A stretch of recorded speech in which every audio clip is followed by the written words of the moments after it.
Okay, so we're going to look now at what happened after World War One ended. Remember, World War One will end, as we were talking about yesterday, with the collapse of the German army. Um, Russia had dropped out in 17 when we joined, and Germany will fight for 19 more months, and eventually Germany will crumble, and they will be forced out of the war in November 11th of 1918. The Treaty of Versailles, which is in France, will be signed on June of 1919, June 28th of 1919, and it will outline what the European world will look like. So let's take a look at it. There's four people involved in the peace process. First is Woodrow Wilson of the United States. Second will be Mr. Lloyd George of Great Britain. He will be the Prime Minister. Third will be the leader of France, Clemenceau. And last will be Mr. Orlando of Italy. These four will make the decisions for what Europe will look like. Now, if you notice, there's someone missing in this entire operation. Well, you can make the argument that there's a number of people missing from the peace agreement. And that would go with the old saying that the spoils go to the winner. And the winners are the United States, France, Great Britain, and Italy. The losers are Austria-Hungary, the Ottoman Empire, and Germany. So Germany's not even invited to discuss what this will look like. Let's take a look at what each of the players wanted. First and foremost, Clemenceau, who's nicknamed the Tiger of France. France they lost the most. They lost the most people. Remember, the war was fought in northern France. Most of the war was. So the very first thing that the French people want is security. They don't want to ever have to do this again. So they're going to impose sanctions that are going to severely restrict Germany. Next, they want flat out revenge. They lost 4.5 million people in this thing, and they won, and they're going to rub it in. And right, wrong, or indifferent, it's difficult sometimes to vent or to take away that sense of frustration. Right now, we are in a political climate in the United States where in 2016, the conservative side of Republicans and some of the moderates had said, okay, we've gone this direction for 8 years. Now we're going to turn around and we're going to go this way. There was a wave of people that were tired of the politics and the idealism of Mr. Obama. And in about 14 days, we're going to have an election where I think the Democrats will also feel like there's a wave of anger and frustration from Mr. Trump. And they want to get back what they believe is the right way America needs to go, and they want to inflict revenge. They would like to impeach Mr. Trump. And I'm not sure that's necessarily the best thing for the country, but there's a large portion of Democrats that want that of Mr. Trump. And there was also a fair number of Republicans that were extremely tired and did not like Mr. Obama. Next thing they want to be repaid. So reparations is they want Germany to pay for the war. Clemenceau wanted to make sure that Germany could never ever invade France again. And so he's going to set up within the treaty a number of things that are going to limit them. He's going to demilitarize the Rhineland. He's going to limit what Germany's military looks like. And then he's going to inflict a heavy blow to Germany as far as money. What does England want? Well, Mr. Lloyd George, the Prime Minister, in public, he's going to go along with the same sentiment. Most of the English are extremely upset. All of Europe is completely taken back. They're at a loss. The world's at a loss. 20 million people, 30 million people being killed is just a staggering amount. And he is going to be hard pressed to be saying we need to be calm about this. So there's an extremely large anti-German feeling towards the Germans after World War I in England, and he's going to have to tote the line. And in private, he realizes if Britain is going to recover, they need to have a trading partner, and Germany was that before the war, and by crippling her, you're not going to get anything back. He also was extremely concerned, as will be the United States, with the disease from the East, communism. Not many people understood communism, but communism was the Russian government. The Bolsheviks had overthrown the Tsar in 1917, and it led George to believe we need to be very, very careful of this whole way of thinking spreading. Communism, much like radical Islamists, it's a worldwide revolution. It's not contained in borders. And he was fearful that was going to spread into England. And he knew that if Germany was strong, that would be a barrier between England and Russia. Finally, let's take a look at Wilson and what Wilson wants to get for what America. Woodrow Wilson is the one that is trying to promote a more neutral approach. He's going to base he has an idea that's going to be based off a treaty that's going to be called his 14 points.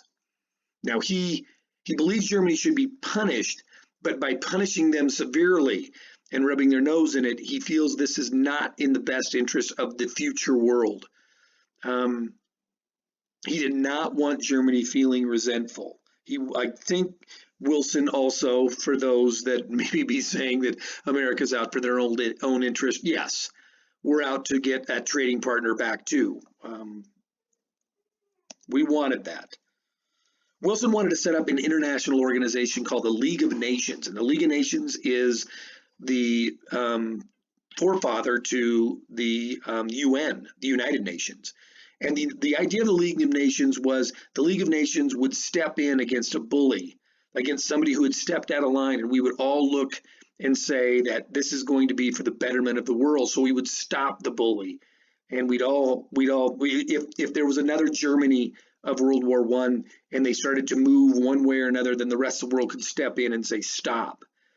Now, that only works if all the other groups are willing to step in and fight, in which case we've seen many times that most people say they're against something, but they're not they're not willing to put forth much of an effort as far as people or funds towards stopping these rogue nations. The problem was that any treaty that is going to be accepted must be ratified or voted on by the U.S. Senate. And the U.S. Senate, along with the American people, did not support it because it was saying we're going to get involved in potentially affairs abroad. And we just gotten through that and losing 117,000 and another 200,000 wounded. We said, no, we're not much into that. And so just as we were before World War I, we will become, again, a very isolationist country. What were some of the things that were proposed in the Treaty of Versailles? Where the first one was, and we're going to build up to the big one, but the first one was that Germany's army had to be reduced to only 100,000 men. And it was not allowed in its army to have tanks. We found that tanks by the end of the World War I were the way you defeated trench warfare and the machine gun. Machine guns don't work well against tanks. They work extremely well against people that are rushing machine guns, but they don't work as well against tanks. So we took that right of the Germans away. And I probably should have done that earlier with the slide. Germany was not allowed to have an air force. Again, the infancy of the Air Force in World War I was basically reconnaissance. But by the end of it, you started to see the impact of being able to bomb and be somewhat effective with it. They also had to demilitarize the Rhineland, which we'll see in a map in just a second. And the Rhineland is the north and northwest side of Germany. It's where the Germans are gonna come through Belgium and come into France that way. They were demanding that be demilitarized. And then the Allies were going to occupy the west bank of the Rhine, which is again inside Germany, for 15 years. So a small army, no tanks, no air force. You're going to demilitarize the Western Front, and you're going to have a bunch of foreigners inside your country.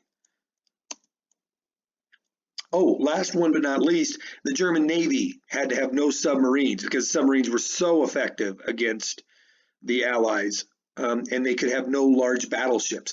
Aircraft carriers were not present. Notice that's going to be a big thing that's not in this. They said you couldn't have submarines and you couldn't have battleships, but it doesn't say you couldn't have aircraft carriers, so they will develop aircraft carriers for World War II. And then the big one was the military clause. And we'll go over that in just a second. And here you got 100,000 men, no tanks, the demilitarization of the Rhineland, no air force, no submarines. Here's what it's going to look like, Germany. You're going to see on the red right over here is the demilitarized zone. That's called the Rhineland. And it's going to go up against Belgium and the southern part of Holland, and they're going to come, and that's going to come right across, almost directly east of Paris. They're also going to lose territory. You're going to see that the Alsace-Lorraine territory was lost. This was a piece of land that it borders up against France, and it was taken from France in 1871 because Germany and France seemed to go to war all the time. Next, if we go on the southern section, Germany was forbidden to unite with Austria. One of the first things that Mr. Hitler is going to do is do that when he comes to power. The demilitarized zone, as I mentioned here. On the Eastern Front, you're going to see that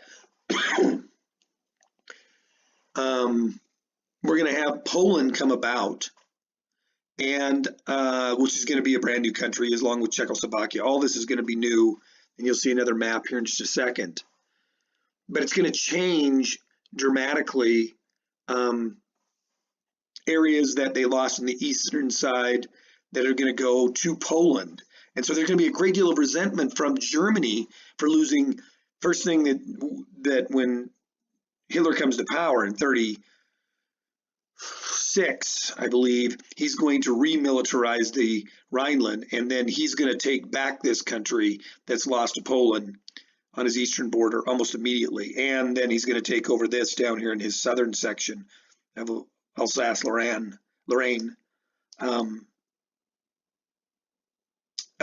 Right away, and he's going to knock France out of the war almost immediately in World War II.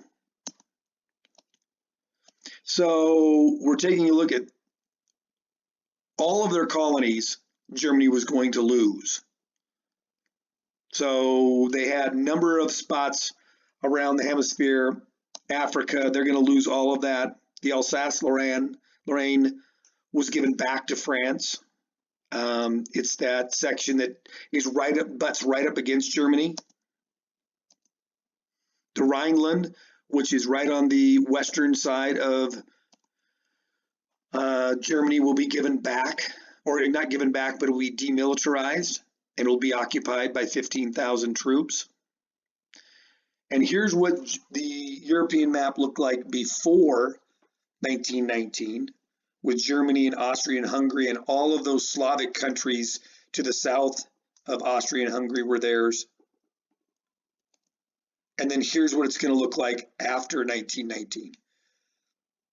Austria and Hungary will be broken up, and Poland will come across. I mean, a country that had not even existed now is literally almost half to 3/4 the size of Germany.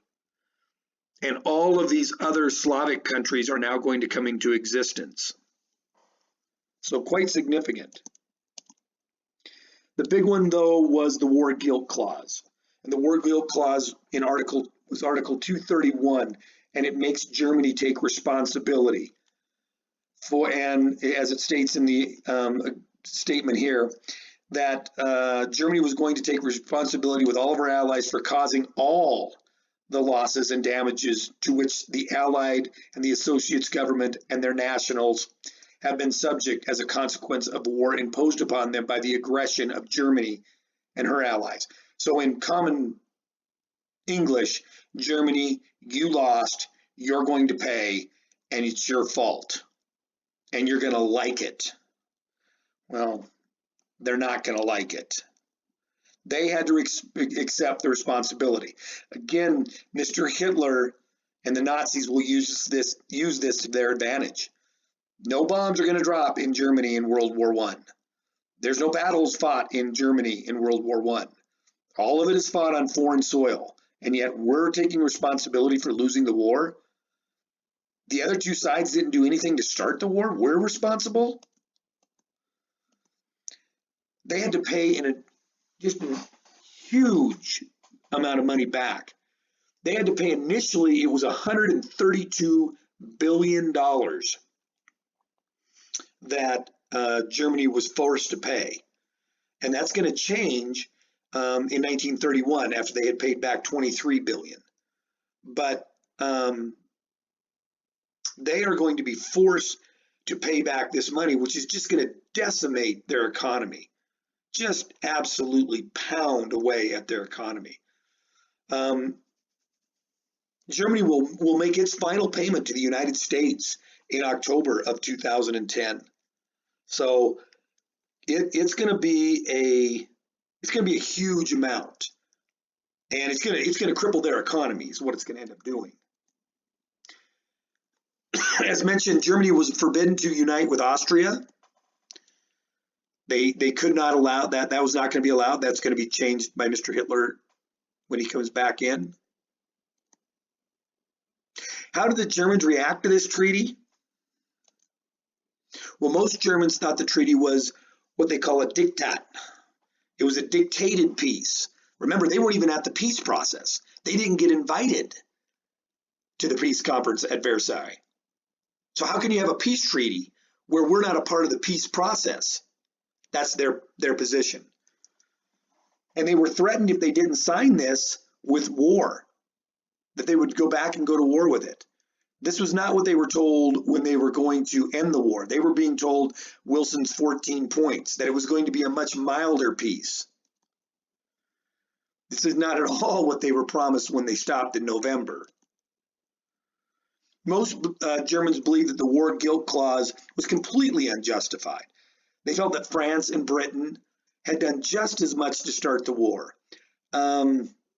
Again, the four causes of World War I, the buildup of the military, the alliances that the French made with the Allies, the British Allies and the French, the imperialism and their empires and wanting to expand their markets and feeling threatened by Germany, and then finally nationalism, and that Britain and France were doing the exact same thing that Germany was, yet Germany and the Germans are going to have to take all of the punishment for this. They didn't feel that the territories they lost and the populations they lost was fair. This is going to cause them to be extremely frustrated. It's going to cripple Germany's economy, and that's going to cause a worldwide depression, and it's going to be much worse in Germany than it was anywhere else. The Treaty of Versailles was signed on June 28th of 1919, and it did officially end the World War. Most people, most historians say that the main cause of World War II was the Treaty of Versailles. Most Germans were horrified by the harshness of the treaty. It also causes a great deal of anger. And some 20 years, 15 years later, that anger is going to boil over and they're going to elect someone. When there's just that many things going wrong, you're willing to listen to almost anything. And again, Mr. Hitler had some points to what he was saying. He did have points that were correct to say it was not fair. They were sold out by the politicians, and they wanted revenge for the humiliation of Versailles. There was a growing myth within Germany that they had actually been stabbed in the back by by the politicians serving the rich people, the elites. They didn't give up anything. It was the November criminals, and these politicians had signed this diktat that caused a new democracy in Germany that was a complete hoax, that was closely tied to the humiliation of the Treaty of Versailles. It's going to cause the people of Germany to simply, this along with the collapse of their economy, no jobs, starvation, it's going to cause the Germans to look for answers. And in 1932 and in 34 and 36, there's going to be an answer to that. And it's going to be in the form of a radically different approach. And we'll take a look at that here in a little bit. But there is the Treaty of Versailles and the positions. Notice the one guy that was left out. We did not represent what Italy wanted and what they felt. They felt after this was all done that they had been stabbed in the back, and they didn't get anything for their 400,000 they lost. They had 400,000 men die in World War I, and they felt like they were completely left out in the cold, and that will cause them to change sides. They're fascists. They will have a fascist leader by the name of Mussolini that will come to power and use a lot of the same arguments for Italy that was presented to Germany. So there you got it. We'll come back, take these notes along with our World War I lecture on how America got into the war, how the war started, use that with our lecture on imperialism, and there's going to be your Unit 2 test.